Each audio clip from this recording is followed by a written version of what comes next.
Clapitup.com world premiere. What's the deal? You tuned in to Clapitup LA. I'm with my boy Chef Kavy out the district. You know what I mean? Crenshaw district type stuff. Hey Kavy, so you've been cooking for a real long time. Mm-hmm. When did you first realize that cooking was something that you really had a passion for? When I came back from college, when I came back from Langston, I was just sitting in the house bored, you know, and really had nothing to do. Just going up in the grocery store, just getting up, cooking and eating, and you know, cooking for the family. And you know, just people just kept on asking me like, do I cook, I cater and stuff like that, and I just. So that's what did it for you. People referencing it, people kind of telling you that this is something that you should get into. Yeah, and I just, you know, I just put a hand in it and it came all right. Well, how long did it take you to actually say, okay, fine, I'm gonna do it? Because you know, people suggest things to me like right now, and they kind of like, man, you should do it. I'm like, nah. How long would you say that you battled with the idea of doing it for real? Yeah, not too long, because I was just taking like little small jobs here and there, and I'm like, dang, this kind of, you know, paying kind of right. So I just was like, you know, I just did it, like. Okay, so it was some money at the time, you know. I was just like, forget it, I'm just gonna do it, and it was paying good, and I was just stuck with it. Okay, so would you say that cooking is something that makes you happy? You know, yeah, for sure. Like, I mean, you know, you can't never complain what you're doing. You can't never complain when you're doing something that you love. Right. And you know, it's on my own terms. I'm not getting up answering to nobody. Like, that's the big one. That's the big one. You get to live on your own terms. I can pick and choose. I pick and choose what I want to do, and you know what I'm saying, who I want to do it for. So that's the best part. So what would you say your favorite thing to cook is?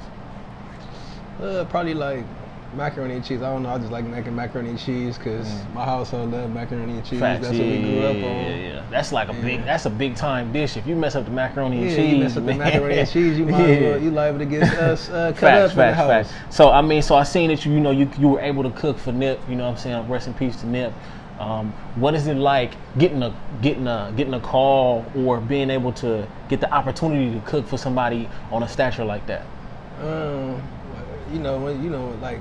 Because that can make or break somebody. So Were you extra nervous during the prep? Anything? You was just because it was just like on some random, like the most random day, the most random time at like super late at night.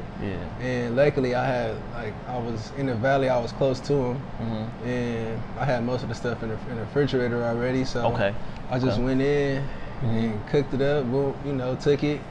You know. He liked everything. He hit me back like, man, I'm gonna be tapping in for some more. Like, this was some heat. So how did that feel though? You know, to be able to get that type of reaction. I mean, how does it feel in general for people to be like, look, I need this again? Oh no, I always feel good because you know, it's like you created something that people love. It's not like you went out and copied somebody and then got praised for it. It's like you did it yourself, and everybody love it, and you know, and they always referring people to you. So that's the best part. Like, I got your number from Whoopty Whoop, and you know, look, I want you to make that same thing, or can you make this for me? So it always be good. So do you look at the food? What you make is like your art, so to speak.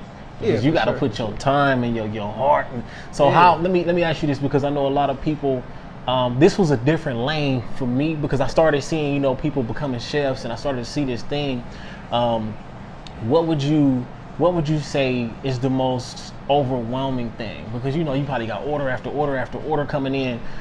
How do you usually process all that? When they just coming in, and you gotta remember this, you gotta remember that. You know what I'm saying? How do you process all that? You only can do one job at a time. So, but as far as like the orders and stuff like that, you got to tell people, like, you know, you got to leave, like, I appreciate you for reaching out or something like that, you know, and just give me 24, 48 hours to respond back to you, you know, with all the details for you. Because you know, you can't. I'm only one person. Like, I do the cooking, the cleaning, the grocery shopping, the prepping. I do everything. So you know, I try to just do one job at a time and respond to as many people as I can within a day frame. And you know, trying to knock out everything at one time. Like, you know what I mean? Just trying to make everybody happy. Because you know, I'm only as good as my last job. So whatever job I'm taking on at the time, I try to just dedicate my time to that. You know what I'm saying? I mean, I could imagine the amount of pressure that you under in that situation.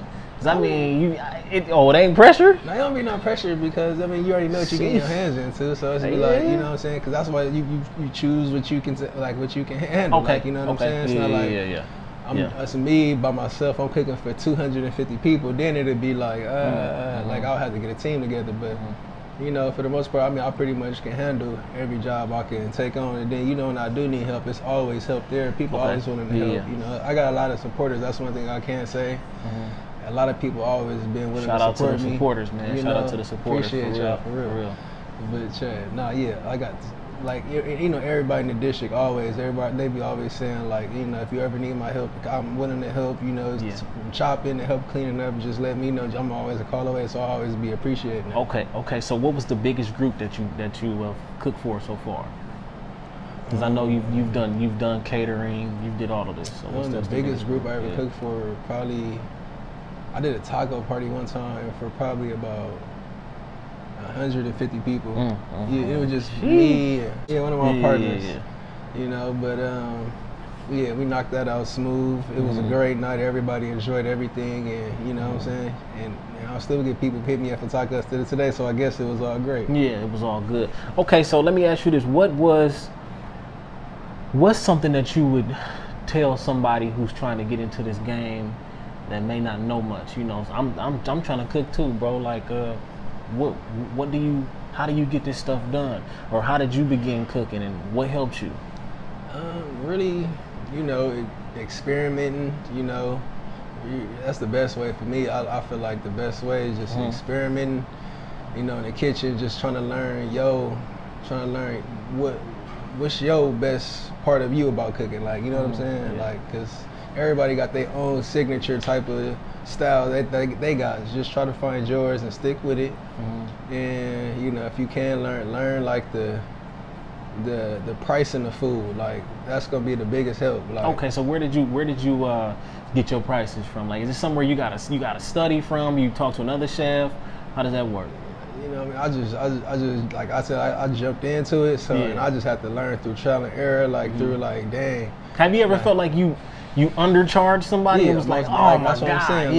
That's what I'm saying. Like, when I first started cooking, like, I was, you know, I'd be like, you know, you just trying to get some business. Like, I just was trying to get the people. Like, I was just give me woo woo and make sure I had made something. That I'm like, man, it's too much work for all this type of stuff. So then, you know, and then, but like through trial and error, you learn like I should be charging this much. Like, and then you go grocery shopping so much, you learn the price of food, and then you can like, you know, weigh out your labor and stuff like that after that, you know? Yeah, because of the process. You know, you got to learn those lessons.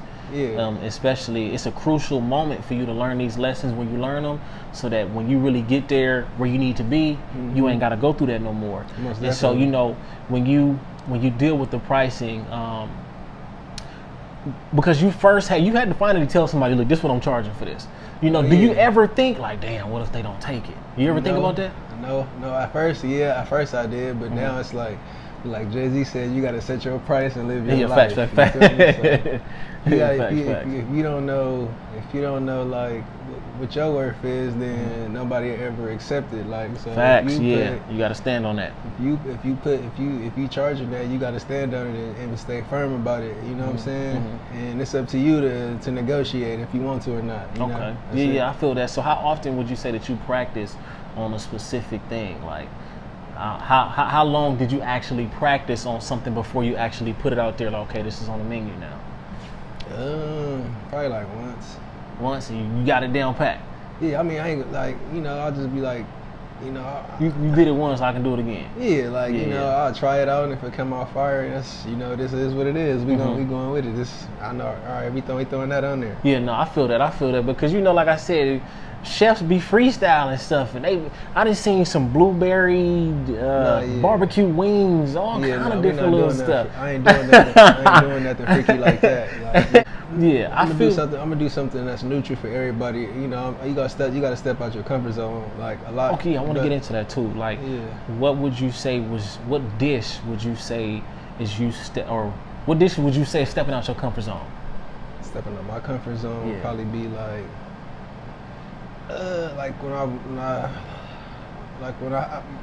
with me stepping in my comfort zone when I went to like New Orleans, and you gotta learn how to adjust to like people health conditions and you know and weight and weight restrictions and stuff like that. Yeah. And you know, and always you just can never get comfortable. So that's why I really kind of learned how to, you can't never really be in your comfort zone, because you don't never know what.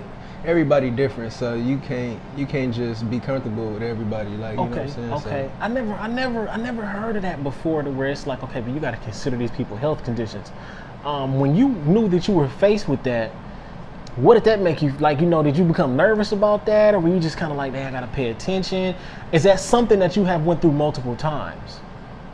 No, yeah, I mean, you got to, because I was out there for a long time, so you got to deal with it all the time. Like, you always getting faced with, new people hitting you up or something like that, and they telling you like, oh, I can't have this, or like, can you substitute this and this? Yeah. So you just always gotta, you just always gotta be able to adjust. Like, you guys gotta be able to adapt to the situation, and you just gotta make it happen. Like, because most people when you there, they don't want to hear no. Like, so you just gotta, and you in the customer service business, so you gotta your customer service gotta be there. Like, that's the last thing you want to do is tell somebody no, especially. Yeah, I mean, like, you gonna have to tell people no for certain stuff, but like, like when people done gave you their money and stuff like that, you gotta learn how to work around certain stuff, like, and do it.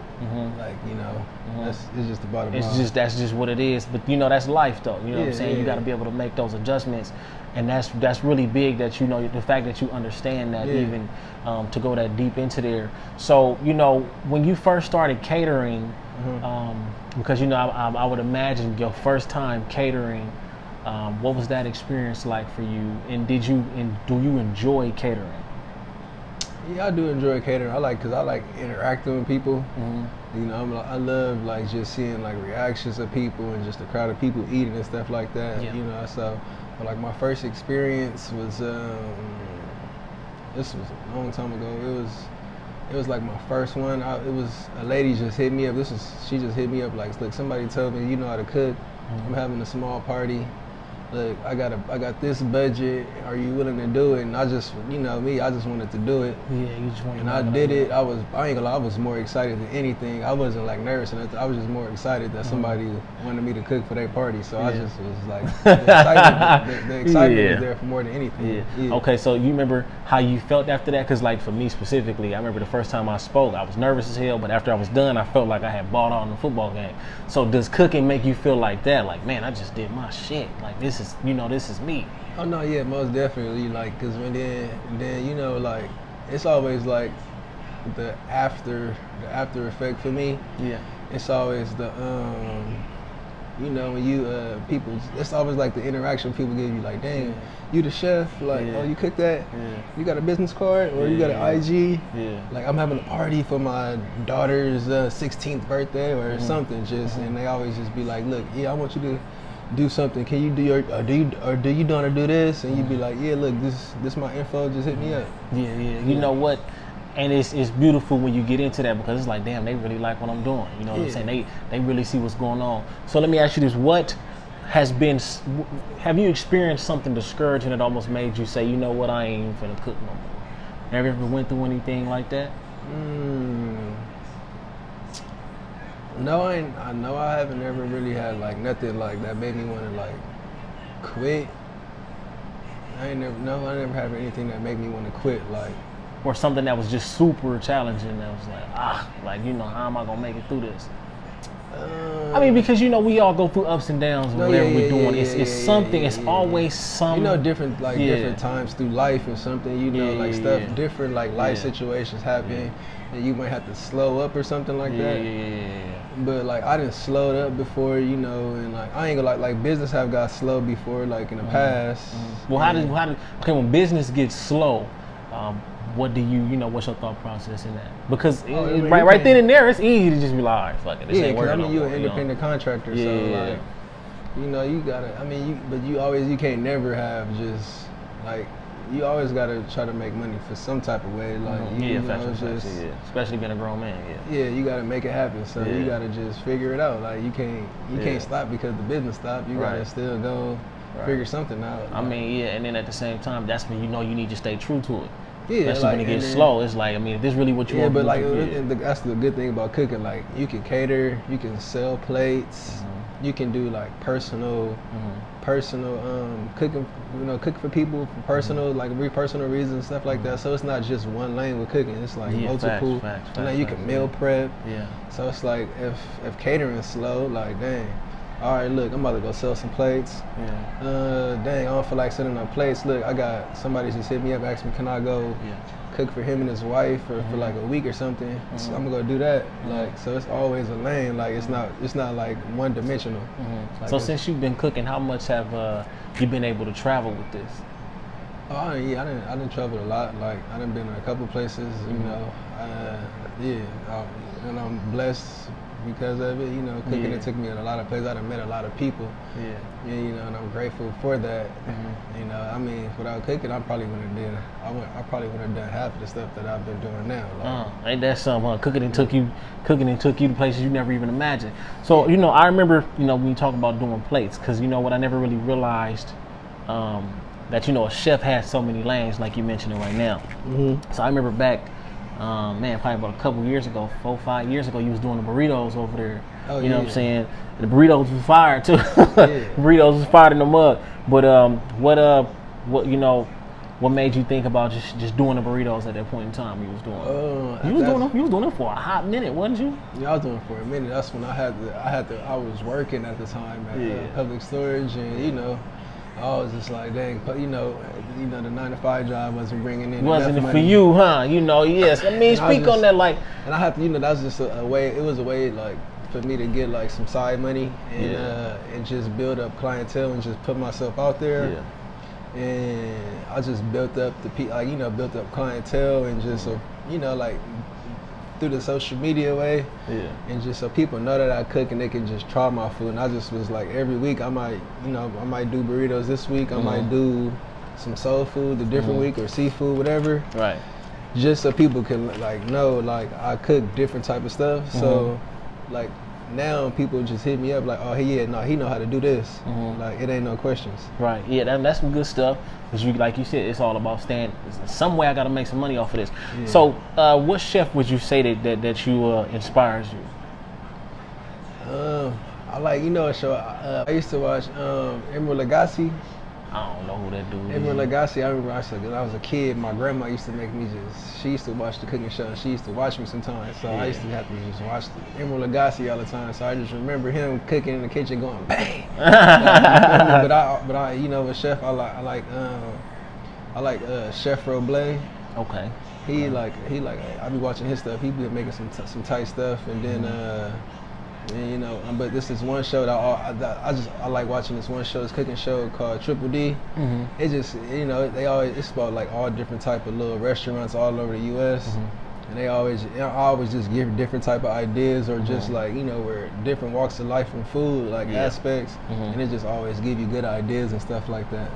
Okay, that's good stuff, you know, because especially you go on YouTube, I mean, there's people cooking all kind of stuff. Everybody monetizing on that right now. Yeah, no, everybody cooks. So that's what I'm saying. You guys just stay in your lane. Have you ever thought about you mentioned that. You mentioned just being in your lane and doing what you got to do in your lane.